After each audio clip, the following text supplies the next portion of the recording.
suggesting.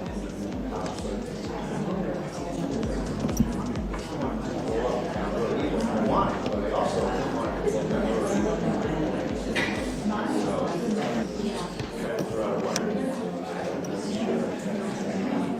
chief or something, but they're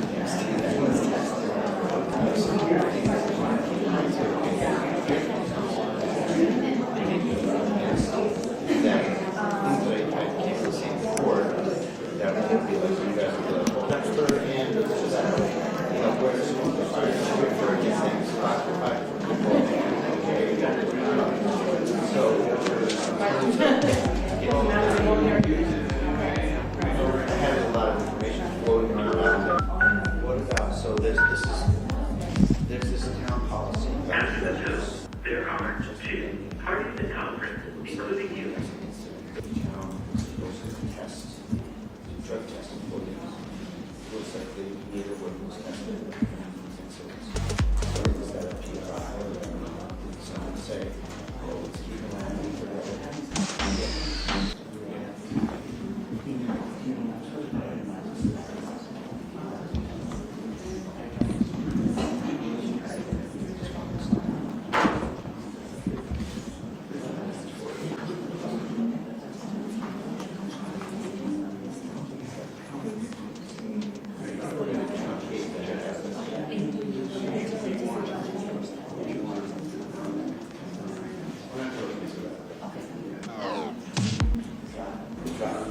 Let's just put it on the original.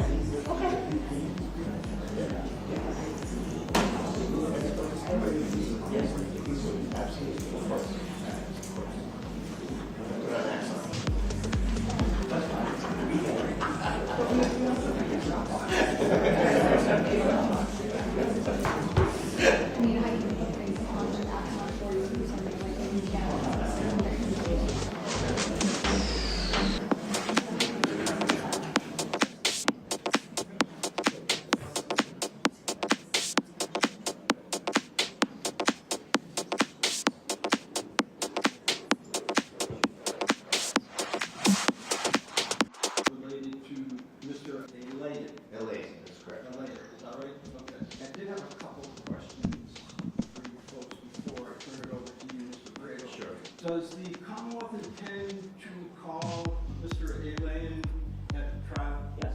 Okay. Essentially, if I understand this correctly, there was video footage that you folks dropped off at the end of the day. I can't get the other phone drive to open, but I did review the video footage. But if I understand, generally speaking, that there's these multiple instances, if I remember correctly, in May of 2025, where Mr. Alain is observed on this video. I assume that their residence at the time smoking marijuana. yes, and that's what we were. And so, and your argument is somehow this would be related, relevant to Mr. Alain's ability to perceive the events and hear the events accurately and then convict relay them. So, but how is, let me ask you this, marijuana is legal, right, in Massachusetts, as is beer. So if the video displayed Mr. Alain drinking a glass of whiskey or beer the number of times that you saw him, What's the difference? right, what is the? Happy to answer, Judge. So in this case, the state of the evidence is that we gave you 4 or 5 clips as a representative sample of over 200 clips that we have that are similar over a long period of time. In other words, 200 instances Maybe of, 270, I'm being a little conservative, but okay. over 200, let's say. All right, over 200 instances of, What you see in the representative sample. okay, and what was the time period? Probably a few months, Judge. A few months before the June 30 incident? Correct. Okay, Correct. all right. And this is something that has been produced to the Commonwealth? Yes, we sent them, and actually we got it from the surveillance that the Commonwealth had that they returned to us recently. Okay. So they definitely have everything. And so, Judge, it's fair to say that there's a pervasive marijuana use by this guy. And I understand, your point that marijuana is legal in Massachusetts. It's illegal under federal law, number 1. Pages 37 and 38 of the town of North Andover policy and procedures have a very comprehensive anti-drug policy for all town employees, which my brother and I were just discussing. It's a public document. It prohibits any drug use on town property, prohibits any showing up to work under the influence of any drugs. No smoking. There's also a statute. But what's the evidence? I get all this, I certainly understand. And I certainly understand that there's plenty of legal substances, including alcohol and marijuana, that would absolutely affect a person's ability to perceive and recall and et cetera, and testify credibly. But what is the evidence that on June 30th, at whatever time in the morning it was when this incident happened, that Mr. Elaine was under the influence of something at that time? So, Judge, it was the afternoon, and the idea is that the pervasiveness of the usage raises a legitimate question, and this is a discovery question. We're not talking about an admissibility question at this point. We're just talking about a discovery question. You know, and I would venture to say that the standard there is that it's something. I'm sorry. Yes, sir.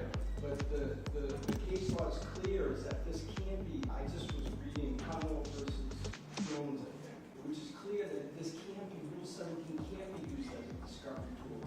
It's a tool to make the trial more efficient. In other words, you have to show that the evidence would be admissible. Yes. Right? So. Well, I mean, it sort of is a discovery tool in the sense that we get the documents early, and in order to get the documents early, we have to make a showing. And I think the showing is made, Judge, in terms of relevancy of his ability to perceive and recollect. That's something that's always relevant. And so we have documented video of him smoking marijuana all over his home all the time for months, over 200 times.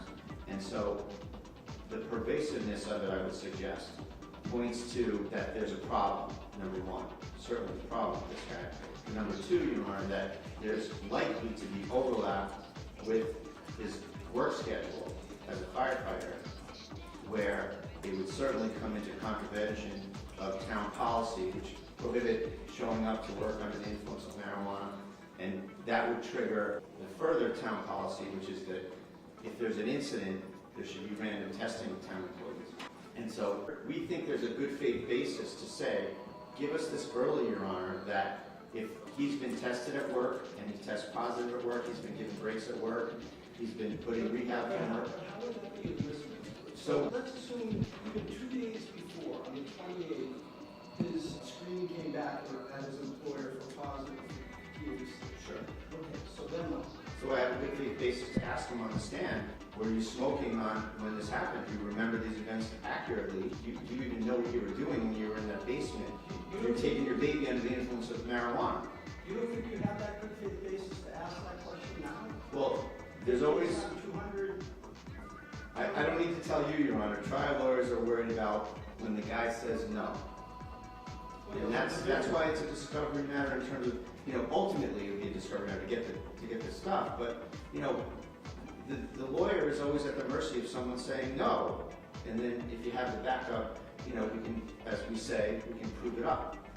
So it is relevant in that respect of us needing to know how pervasive his marijuana problem is. And we have pretty good evidence, times 200 and whatever, that it's a pretty pervasive problem. And so I think it's probably meets the relevant standard, the lack of fishing expedition. We can't get this material anywhere else. This is something that is important to make sure the cross-examination is appropriate and can be proven up. So I think my good faith basis kind of comes from being able to prove it up. And that's one way I can do that. Again, the balls and strikes that I'm being asked to call in this narrow instance under Rule 17 is keeping in mind that you're asking for me to order production of employment records. I'm not seeing how that has any materiality or relevance to what his state of mind was, Mr. Elaine's state of mind was at the time of this incident. Well, I think he gave me my answer when, maybe there is something in there just right up against this incident. Maybe he was under monitoring. Maybe he was reprimanded for coming in smelling like marijuana. Maybe he had some marijuana at the fire department. We have to look at the records. I don't have a magic wand when I say, exactly what they might have, but I can point to relevancy and materiality and lack of fishing expedition by saying we have 200 and something instances of him doing it over a few months. that creates the likelihood that there's some overlap with work. And then, okay, so then we have town policies, and then there's also another law, Judge, that's chapter 40, section 101A.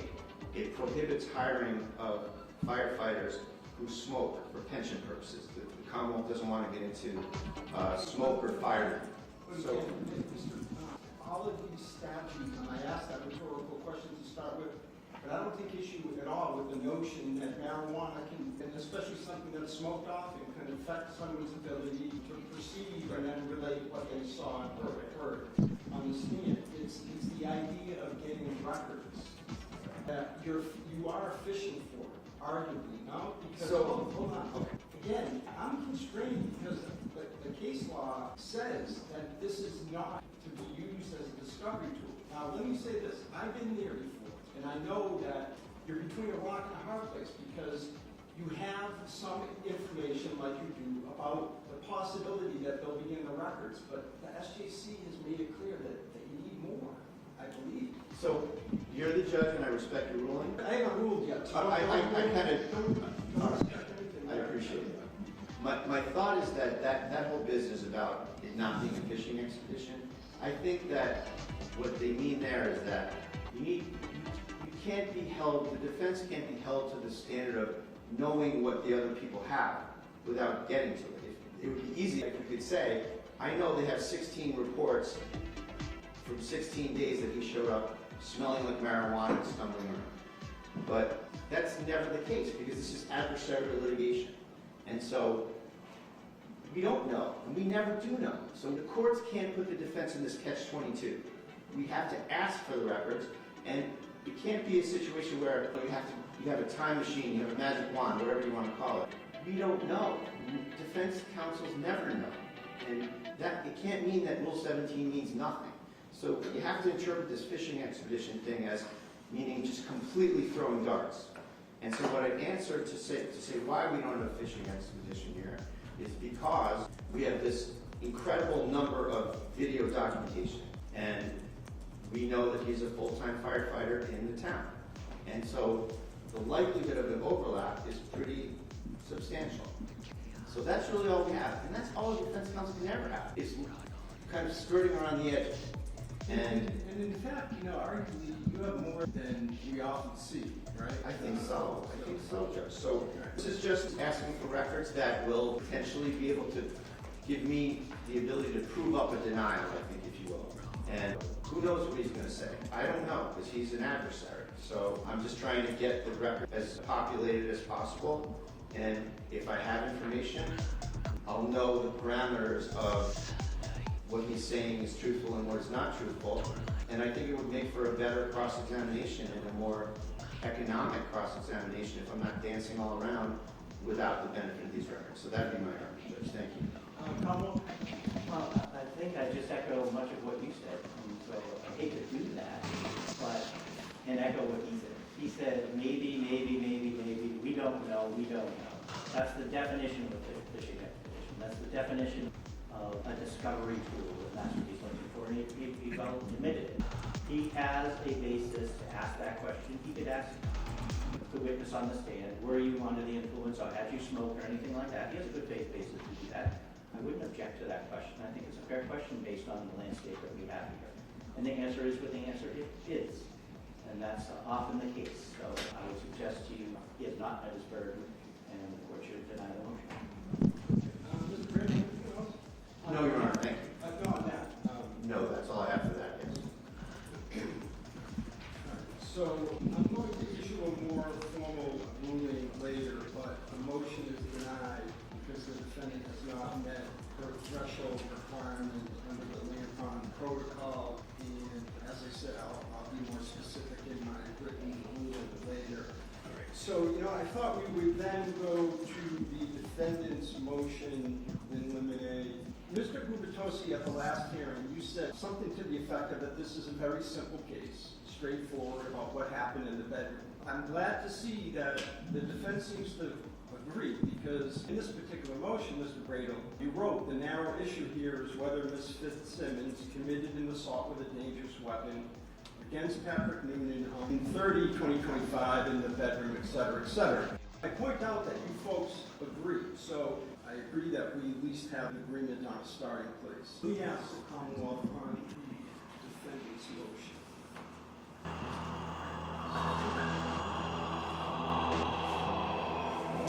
So, as for sequestration, let me say this, I typically don't issue sequestration orders like formally. In other words, I would just rely on if there's an order in place for you folks, both sides, to tell your witnesses that how it works.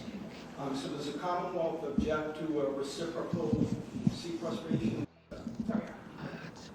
Thank you. So we're going to allow the request that the trial witnesses be sequestered as that term is used in your motion, and it will apply to both sides. You'll be responsible in conveying to your witnesses that particular order, that they're not going to discuss their testimony with other witnesses. It does make sense to ask about, as the defense requested, suicide, mental health, in general, post-mortem, even.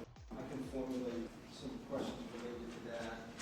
Training, experience with mental health issues. I don't know, is mental health going to be a issue? Well, it's going to come up at some point, right? Even on a limited basis. I think it's going to be very tangential. And actually, my brother and I just hatched out an agreement that the way that this was served, as they all are, is without an affidavit. It was just served. The order was served. And I think we have a solution that we can just admit what was served, the restraining order. And the terms of the restraining order are what we both are interested in utilizing. So I think that will probably cover the issues that we both are concerned about without opening too many doors on either side.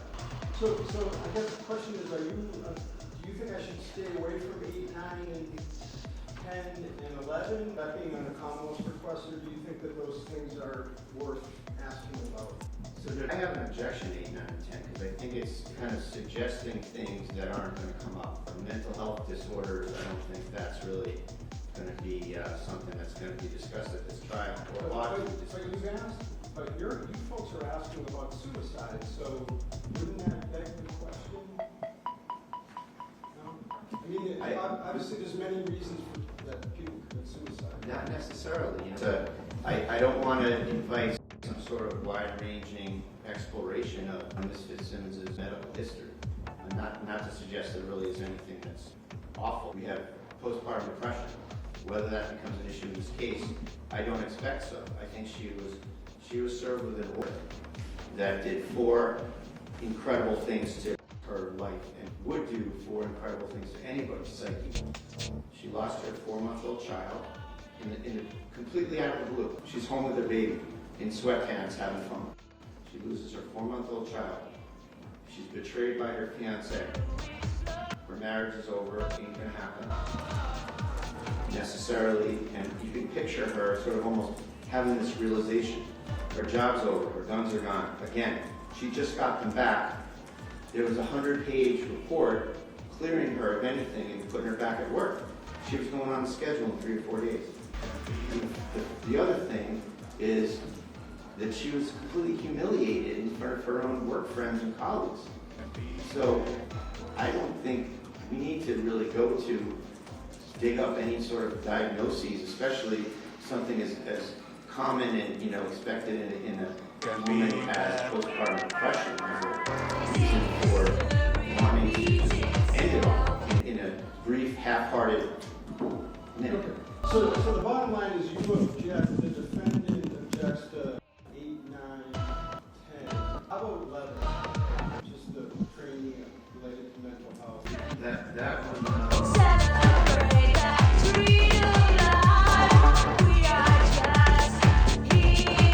We're okay with that.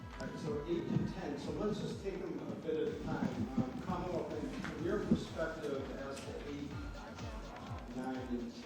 Obviously, we cannot predict how the trial is going to proceed. However, based on counsel's representations here and prior public representations, it seems like the defense is going to be that, based on the consequence of those 4 factors, the defendant claims that she was attempting a suicide attempt. I don't know how you divorce suicide from mental health issues. I think that the two are one and the same. When someone hears suicide, particularly in a jury pool, they're going to think mental health.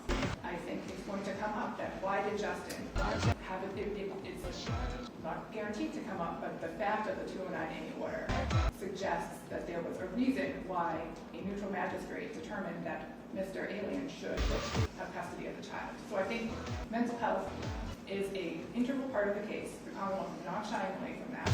I think that we need to ask the jury about it because depending on how this trial goes, it could be very narrow. It could be a one-day-long trial. It could be much longer depending on how things go. So I think we need to really probe the jury and find out what any biases that they may or may not have with respect to mental health in general. Mental health is an easier concept broadly because it's been raised somewhat by the suicide request by the defendant. But as for specifics related to postpartum, so does the Commonwealth believe just in your case in chief that that would somehow come out? No, but I mean, there are signs outside talking about postpartum depression is not a crime. So it would be, and in the end, how come I remember, I'm surprised that this, Mr. Grado, the postpartum depression is controversial for the defendants. As we're evolving kind of towards trial, Your Honor, it occurs to me that the case is really, Your Honor, if I may add one that was not written. Sure. If you are going to reference, at least how defense counsel has it phrased, there may be references to suicide attempt. I think that is a way that gets the jury comfortable with the defendant's theory of the case. The Commonwealth would ask if that's the way it's phrased. No, I'm shaking my head because it's not going, it won't be phrased like that. At least initially when I drafted it, I think that all of these questions have to be neutral. They have to be neutral for both sides, in fairness, but I don't like asking questions that are case specific. The evidence may show, because it may not. So the issue is whether they have a personal experience with suicide. All right? Again, from the defense perspective, and that's what they'll be asked, something like that. I would just like to raise the point of suicide suggests that the person committed the violent act themselves. The Commonwealth, one of the Commonwealth theories may be that it was an intended suicide by cop. So that, so I just think that if Your Honor can consider that in drafting your jury question. Oh, so in other words, you'd like to, perhaps a question that would cover so-called suicide by cop? Yes, sir. All right, so Thank you.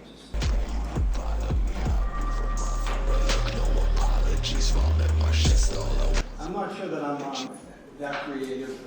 I'll have the ability to artfully draft something like that, but we'll put a placeholder in there. I'll do the best I can. just to chime in on that, Sure. I'm not crazy about that because it's too specific, too suggestive, and it just adopts the Commonwealth theories. So I think the topical reference should be where it begins and ends. Just put my position. So if I don't believe in Jesus, I don't believe in the Bible, but I live a good life. I'm nice to people, charitable, trying to be kind wherever I can be. Yeah. And I don't believe in God. Am I going to hell or heaven as it relates to the scriptures? Well, I don't think if you're living your life rejecting God, God is not going to force you into his presence. I'm not going to go into heaven. I'm not going to go to heaven then. No. Where am I going to go? Well, you would go to hell. So if I don't believe in the Bible, Jesus and God, then I'm going to go to hell. It is possible to be good and reject God at the same time. Yeah, God sends good people to hell. The Bible says none of us are truly righteous before God. As Paul writes in Romans 3, there is none righteous. No, not one. Your sin separates you from your Creator. It's your choosing to move further and further away from Him as a daily practice your whole life. And the end result of a lifetime of a million decisions, choosing to move further and further away from God, leaves us all under the judgment that our sin deserves. And that's hell. Now, to get into heaven, as it's described in the Bible, do I just need to say I believe in God, or do I have to have some sort of active commitment and evidence in my life that I am living my life in line with God's, teachings? Christians don't follow Jesus in order to get into heaven. They follow Jesus because they love Him. They want to be with Him. They want to obey Him. They desire to please Him. I've got more coming at you real soon. In the meantime, I'll say bye for now.